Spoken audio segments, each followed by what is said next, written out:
अफसोस के साथ महकमा गलियात कुछ उनकी करप्शन के पेपर मिले हैं जो तकरीबन 200 मिलियन यानी कि पाकिस्तान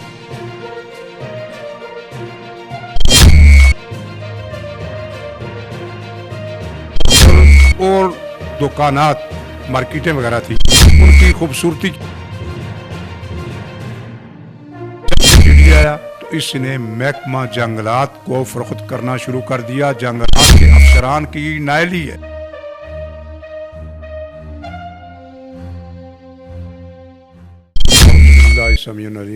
मिनश्शैतानिर्रजीम बिस्मिल्लाहिर्रहमानिर्रहीम। सबसे पहले तो मैं आप भाइयों का बेहद मशकूर हूँ बोलने का मौका दिया और यहाँ बुलाया। मैं बड़े अफसोस के साथ महकमा गलियात डेवलपमेंट अथॉरिटी की कुछ करप्शन आपसे शेयर करना चाहता हूँ। इससे पहले भी मैंने एक दफ़ा रेड की थी, उसके बाद मैंने यहाँ एक प्रेस कॉन्फ्रेंस की थी। मुझे कुछ उनकी करप्शन के पेपर मिले हैं जो तकरीबन 200 मिलियन यानी कि पाकिस्तानी 20 करोड़ रुपए जो उनके अपने पेपरों में लिखा हुआ है, वो मैं आपको बताऊंगा। सबसे पहले नथागली के एरिया के जो होटल और दुकानात मार्केटें वगैरह थी उनकी खूबसूरती के लिए जो काम किया गया, खूबसूरती के लिए लगाए गए थे, वो अरनों से लेकर लगाए गए थे। हालांकि वहाँ के वो नहीं होने चाहिए थे। थोड़े अरसे बाद ही वो काम वहाँ से वो खूबसूरती वाला पत्थर गिर के मामलात उस तरह हुए कि नुकसान हुआ। दूसरा काम इनके अपने पेपरों में है वॉक ट्रैक, पैदल चलने का रास्ता, वो कहीं भी नहीं बना, जो बना तो नाकस बना। तीसरे नंबर पे यूबिया चेयर लिफ्ट में उसके अंदर मुख्तलिफ किस्म के काम थे जो करने थे, लेकिन अफसोस के साथ अरसा मेरा ख्याल है 3 या 4 साल हो चेयर लिफ्ट इन्होंने कमीशन पे दी हुई है, ठेके पे दी हुई है। उस मद में भी इन्होंने पैसे ले लिए और कमीशन तो अलग लेते हैं। चौथे नंबर पर एरिया को बनाना था, वो भी कहीं नहीं बना। 5वें नंबर पे फूड स्ट्रीट बनाने थे, वो भी ना होने के बराबर। और बड़े मजे की जो बात है इनके अपने पेपरों में 7वें नंबर पे लैंड रिकॉर्ड कंप्यूटराइज करना था। जीडीए का तमाम रिकॉर्ड कंप्यूटराइज करना था, जो कहीं भी नहीं है। उसकी जिंदा मिसाल है, मैंने पहले भी कहा था कि इन्होंने प्लाटों की किस्में तब्दील करके पार्किंग का एक प्लाट था नथा गली के एरिया में, ऊपर पार्किंग प्लेस, उसको शिफ्ट इन्होंने किया। पार्किंग वाली जगह की कीमत अपनी थी और नीचे मेन रोड पर जगह अपनी कीमत थी। लेकिन बदकिस्मती से, हमारे इलाके के बदकिस्मत लोगों की वजह से, हमारी बदकिस्मती से वो पार्किंग वाला प्लाट शिफ्ट हुआ। उसकी लोकेशन कीमत वहाँ ऊपर की ली गई और जगह नीचे मेन रोड पे दी गई। ऊपर सैकड़ों में कीमत है, नीचे करोड़ों में है। बड़े अफसोस के साथ हमें ये बात कहनी पड़ती है कि हमारे अदारे इस तरह की करप्शन करें, इस तरह के मामलात करें, तो मेरा ख्याल है कि रियासत मदीना का ये हाल नहीं होता है। मैं ये कहूँगा कि एक ज़मीन जो है वो पहाड़ के ऊपर है, उसकी अपनी कीमत होती है। एक ज़मीन की किस्म में बाड़ी जो इस्तेमाल की होती है उसकी अपनी कीमत होती है। वो एक तरह की पहाड़ के ऊपर थी, पार्किंग प्लेस था, वो ऊपर था, उसकी अपनी कीमत थी। उसी कीमत पे इन्होंने रोड के ऊपर, मेन रोड के ऊपर वो प्लाट शिफ्ट करके फरोख्त कर दिया, जो कि गैर कानूनी है, हमारे इलाके के लिए नुकसानदेह है और हमें नुकसान हो रहा है। ये ज़मीन जीडीए की नहीं थी और ये ज़रूर कहूँगा, बरमला कहूँगा कि महकमा फॉरेस्ट डिपार्टमेंट के मिनिस्टर साहिबान, सेक्रेटरी साहिबान और फॉरेस्ट डिपार्टमेंट के अमले की नैली की वजह से ये जीडीए वाले ने रिजर्व जंगलात सारे फरोख्त कर दिए। जिसकी मिसाल है कि जीडीए का तो अपना कोई ज़मीन नहीं था। ये महकमा कब से आया ये देखना पड़ेगा। जीडीए का महकमा पहले तो नहीं था, पहले तो अजारा एल्ट्रैक्ट हुआ करता, उसके बाद ये इलाका पीडब्ल्यूडी में था। लेकिन जब से जीडीए आया तो इसने महकमा जंगलात को फरोख्त करना शुरू कर दिया। जंगलात के अफसरान की नायली है, सेक्रेटरी जंगलात की नायली है, चीफ कंस्ट्रक्टर की नायली है, वजीर जंगलात की नायली है। चीफ सेक्रेटरी साहिबान की अदम तवज्जो की वजह से ये सारे मामलात हो रहे हैं। क्यों हो रहे हैं? अगर कोई इलाके का गरीब आदमी जंगलात से कोई दरख्त काट ले तो उसके ऊपर तो जंगलात वाले क़यामत गा देते हैं। लेकिन जीडीए के महकमा ने जंगलात के पूरे एरिया को फरोख्त कर दिया, लोगों को मामलात कर दिए, लेकिन कोई भी पूछने वाला नहीं है। उसके बाद 8वें नंबर पे इन्होंने मास्टर प्लान बनाना था गलियात के लिए, लेकिन अफसोस से ये बात कहनी पड़ती है कि कहाँ मास्टर प्लान और कहाँ क्या, ये भी आप सब लोगों के सामने है।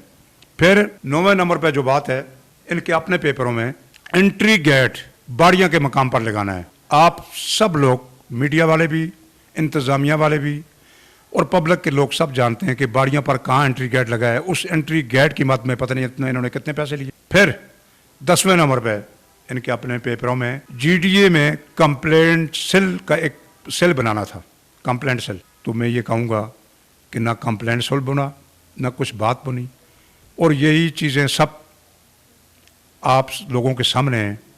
اور میں یہ کہوں گا میری یہ گزارش ہے چیئرمین نیب معزز محترم جناب جاوید اقبال صاحب سے اور ڈی جی نیب کے پی کے ریٹائرڈ بریگیڈیئر فاروق اعوان صاحب سے اور chief justice of Pakistan Gulzar Ahmed صاحب سے اور وقت کے مدینہ کی ریاست کے پرائم منسٹر جناب عزت مآب عمران صاحب اور chief justice Peshawar high court جناب عزت مآب وقار سیٹھ صاحب, آپ سے ریکویسٹ ہے کہ خدا را از خود نوٹس لے کر اس خزانے کی رقم کو بچایا جائے جو کہ بے دریغ اور ناڈر ہو کر لوٹی جا رہی ہے.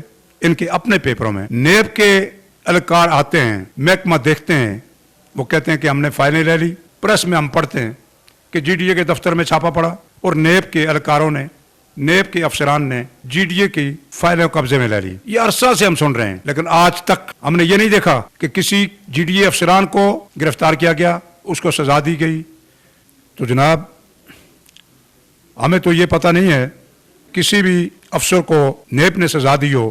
وہ اس لیے پچھلے دنوں میں سننے میں آیا کہ جو شخص G D A Galiyat development authority کی نیب میں انکوائری کرتا تھا, ان کے خلاف انکوائری افسر تھا, تو اس شخص کو موجودہ ڈائریکٹر رضا علی حبیب نے محکمے کے ساتھ ملی بھگت کر کے نیب سے ٹرانسفر کر کے جی ڈی اے میں بطور ایڈمن ڈائریکٹر لے آیا. اب صاحب لگائیں, چیف جسٹس صاحب میں آپ سے پوچھتا ہوں, ریکویسٹ ہے میری, اب صاحب لگائیں کہ وہ نیب جو آدمی ایک ادارے کے خلاف انکوائری افسر ہے, انکوائری کرتا ہے, اسی کو وہاں سے ٹرانسفر کر کے اسی محکمے میں جس کے خلاف انکوائری ہو ایڈمن ڈائریکٹر لگایا جائے جس کا نام مسٹر زاہد کاظمی صاحب ہے. تو وہاں نیب کیا انکوائری کرے گی اور لوگوں کو کیا انصاف ملے گا؟ کیا توقعات ہے اس ادارے سے کہ وہ کسی ادارے کو انصاف دے گی, کسی فرد کو انصاف دے گی, یا کسی لوٹی دولت گورنمنٹ کی واپس کرے گی؟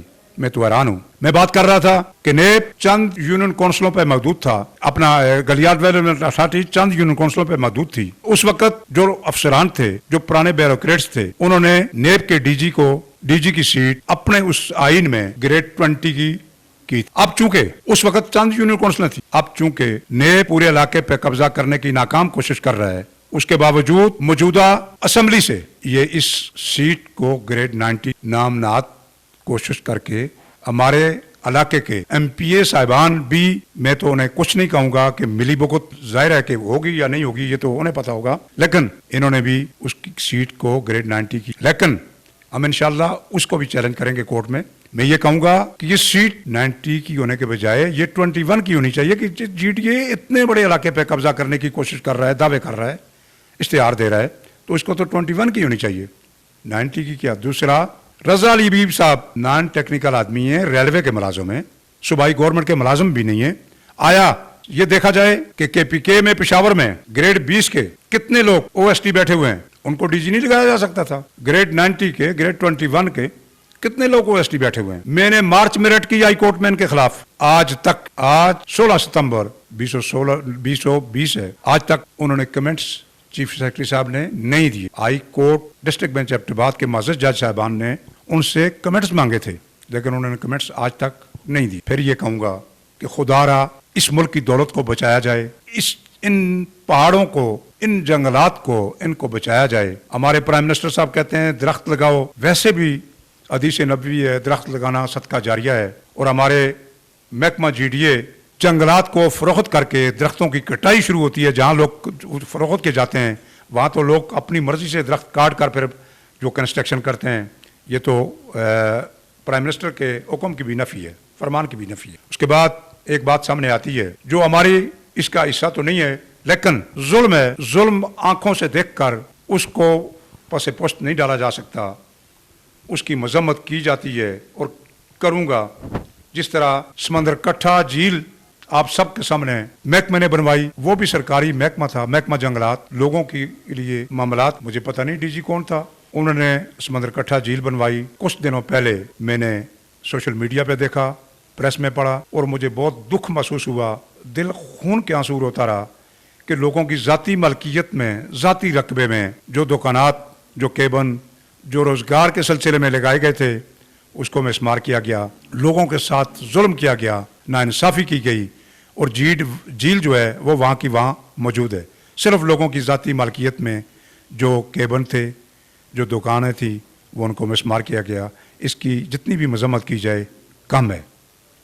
उसके बाद मैं ये वज़ीर आज़म पाकिस्तान इमरान साहब से मेरी ये रिक्वेस्ट है कि खुदारा आप नाम तो रियासत मदीना का देते हैं, लेकिन अदारों को भी हिदायत करें वो काम रियासत मदीना वाले करें।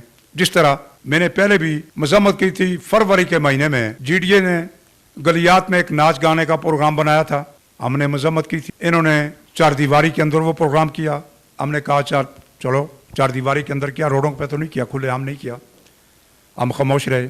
अब पिछले दिनों में रज़ा अली हबीब की सरपरस्ती में गलियात के अंदर नाच गाने का प्रोग्राम किया गया। रियासत के मदीना में इस तरह के काम नहीं होते, चूँकि हमारा इलाका, मैं पहले भी प्रेस कॉन्फ्रेंस में वज़ाहत कर चुका हूँ, मजहबी इलाका है, हमारे लोग सब कुछ बर्दाश्त कर सकते हैं, मजहब पे कोई कंप्रोमाइज़ नहीं होता। मैं बड़े अफसोस के साथ गलियात के उलमाए दीन से भी रिक्वेस्ट करता हूँ और आवाम से भी कि आप लोगों की मौजूदगी में आप लोग वो गाने सुनते रहे, वो नाच गाना देखते रहे। बड़ा अफसोस है कि आप लोगों ने इनको रोका नहीं और मैं मजम्मत करता हूँ इस चीज़ की कि हमारे इलाके में आइंदा के लिए इस किस्म के प्रोग्रामों से अपने आप को बाज रखने, न कि अमन, हमारे इलाके का अमन ख़राब न करें, चूँकि हमारा इलाका परअमन है, मजहबी इलाका है और हम अपने इलाके में नाच गाना किसी सूरत भी बर्दाश्त नहीं करेंगे। और इसी नाच गाने की वजह से नागवार गुजर कर, इसी वजह से मुझसे पीछे पहले भी मेरे दोस्तों ने सवाल किया कि आप क्यों आपने रेड की, मैंने कहा मैंने इस वजह से की कि हमारे इलाके में बेहयाई को फ़रोग़ दे रहे हैं, हम इस चीज़ से अपने इलाके में कभी भी ये चीज़ नहीं होने देंगे जनाब। और फिर जब भी कोई शख्स, चाहे मैं हूँ, चाहे कोई सोशल मीडिया का आदमी हो, चाहे कोई और हो, वो इनके जुर्म की, इनके करतूतों की निशानदेही करता है, प्रेस में करता है, सोशल मीडिया पे करता है, तो ये उससे धमकियां देते हैं कि हम कोर्ट में जाएंगे, हम आपके खिलाफ और जाने के दावे करेंगे, हम ये करेंगे। जिसकी जिंदा मिसाल है कि हमने इनके खिलाफ किया तो हमारे खिलाफ ये कोर्ट में गए हैं। और मैं ये कहूँगा कि इस तरह की निशानदेही आपके जुर्म की अगर करना जुर्म है तो ये मैं करता रहूंगा जब तक मेरे दम में दम है, इसलिए कि जब तक ये पाकिस्तान है तो हमें पाकिस्तान तब होगा जब पाकिस्तान के हुक्मरान और ब्यूरोक्रेट्स ठीक होंगे, तो तब पाकिस्तान होगा। जब इस मुल्क की दौलत लूटी हुई की निशानदेही करना हमारा काम है। तो मेरे भाइयों, मैं इन्हीं अल्फाजों के साथ आप दोस्तों से इजाजत चाहता हूँ।